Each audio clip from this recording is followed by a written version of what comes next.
Kerry McMahon with UKFightsite.com. I'm down here at the London Fight Factory with Jeremy Petley. Jeremy, thanks for having me down here today. Pleasure. It's been announced this week that your next fight is scheduled for next month. That's right, July 27th. Celtic Gladiators. Mm-hmm. Was you familiar with your opponent? Not before I got the matchup, but I had a look at some tapes. He's legit. He's a good fighter. Good striking, you know, very relaxed. He likes to wrestle. But I'm concerned with what I'm going to do, and I know I have a very clear idea of what I want to do, and I know my level, and he's not going to stop me doing what I need to do. Yeah. How do you feel that you match up with him? Like if you look at the ground game, stand up. I feel like wherever the facet, I think I can be better. Yeah. I think wherever the fight goes, I think I'm going to edge him, and I want to put the pressure on him. And you know, like I said, he's got a good record, and he's a good fighter. But I know he hasn't been in there with anyone like the likes of me. We haven't seen you in action since 2017. What was behind your absence? Right, so I was booked to fight Bellator 200, and I injured my neck quite badly, only like literally days before the fight. So that was pretty tough. So that was a bit heartbreaking. So in the meantime, I've been focusing on my recovery, concentrating on my coaching as well, helping the fighters, my guys around here develop and minding their careers. But I hadn't stopped grinding. I've been under the radar, but I've been working meticulously non-stop with my main MMA coach Theo here in London Fight Factory. I've been sparring with my guys at Titans, at Titan Fighter, and under the tutelage of Brad Pickett and Mickey Pappas, you know. So I've got the good guys around me, and I've been working hard. I've been developing, you know, in the time that I've been off. I feel like, to be honest, I think I'm a completely different fighter to how I was. Oh, brilliant. I've seen you in a corner with some of the guys out there, so I did know that you was out there doing your coaching too. You recently signed up with Alpha Talent Management.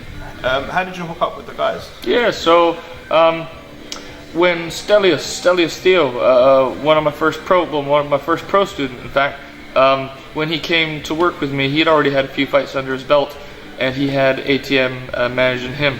Yep. And so that's when I first got to a close-up look and started to work with Martin and the guys at ATM. And man, they're really professional. They really care about the fighters, you know. Yeah. And I like the way they work. So when I felt like I needed a bit of representation, I was having trouble getting matched and stuff like that, I needed some help. I didn't have far to look. Yeah. So yeah, I can't speak highly enough about the ATM guys. They're good guys.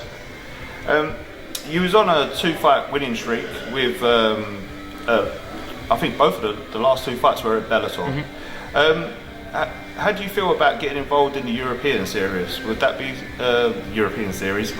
Would that be something you'd be interested in? Yeah, absolutely. Look, the aim 100% is to get back involved with Bellator for sure. Of course, I'm not going to take my eyes off the task at hand, which is absolutely. And that's obviously my fundamental purposes. Yeah. To do the job on this guy in July. Sure. Without, obviously, I don't want to, as you said, you don't want to take your eye off at anyone. But you know, the roster's quite interesting over there at Bellator. There's a lot of great fighters, UK, internationally, that they've got there. Is there anyone that you feel like, well, a couple of guys that you feel that would be a great fight to be matched up with? There's one particular that I had actually been matched up for my last fight, and then the roster got shuffled. I got shuffled actually to another card at a similar date, and that was AJ McKee. Mm-hmm. And he's been doing really well, and he's legit. He's a high-level fighter. There's no doubt about that. But I've been having a look at him, and he's man, there are things that I can exploit there, you know, and he's, like I said, he's a good fighter, and I'd have to be on point. He'd be a great test for me, but I definitely feel like that's a fight I would love to have. Against AJ would be great, yeah. Obviously, we're down here at London Fight Factory. When did you first join the team, and how did you get involved?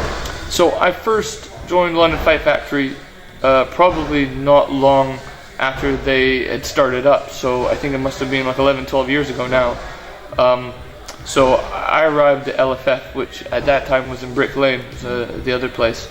And I arrived at LFF as a complete beginner, you know. So the guys there, Louis is my jiu-jitsu professor, still the boss here and head coach. He's given me a lot. He took me out of his wing, and he knew I wanted to take things seriously, so he really helped me propel to a high level of fighting.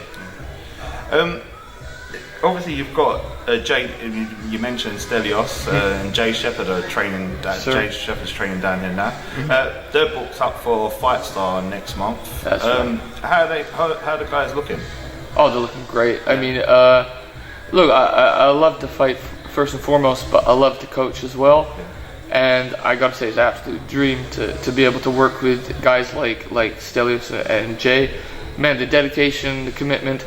They're naturally talented, so it's beautiful. You know, for me, it's just like being able to mold those guys and help them tweak the bits that they need to tweak.